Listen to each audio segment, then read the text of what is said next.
Well, I was actually in a business class, and I got a text message from my advisor, Dr. Garcia, and it's weird because in business class you can't have cell phones, so I had to kind of like sneak a look during the class, and I actually got in trouble. I had to stand in front of the class, and actually everybody laughed at me, which was kind of funny. But it was a great experience. I was happy. I was embarrassed because the whole class laughed at me because I was had to stand in front of the class and read the text like I was in second grade. But it was a great text. It was a great experience.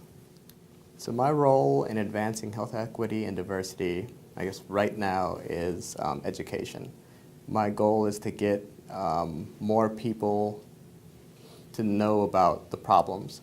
So the main work I do is with Native Americans around the country. And so I teach a class that goes to South Dakota every year, which they're actually recruiting for right now.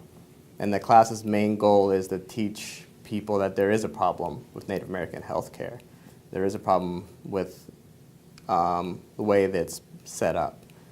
And that's my goal right now, is just get people to know that there is a problem. There's third world problems here in the United States. And a lot of people don't even know about it. So my goal is to get that out there. The one experience that's most notable about my development as an emerging leader is my leadership with the SUMA conference. So SUMA stands for Stanford University Minority Medical Association, and it's kind of like an umbrella association for all the medical minority groups at Stanford. And each year we hold a undergraduate conference for undergraduate students to come. It's about 500 students, and it's basically for underrepresented students, mostly around the Bay Area.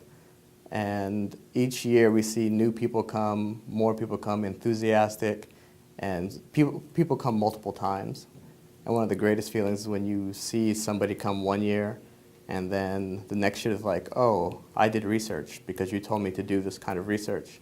And then the next year it's like, oh, I'm applying to medical school, and hopefully I can see them again, and hopefully they say, oh, I am going to be a doctor, but I'm still working on that.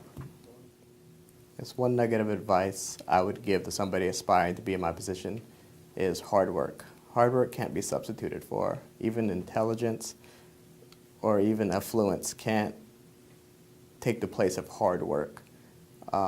It's hard to study late at night. It's hard to pull an all-nighter and write those research papers and write those papers that are due, but you have to do them. It's hard to actually put yourself in positions that you don't feel comfortable in, but that's the only way you're able to grow and become a better person. So that's what I think. Hard work, there's no substitute for it. I guess one advice I would give to medical leaders to advance the health equity and diversity of the medical system today is education.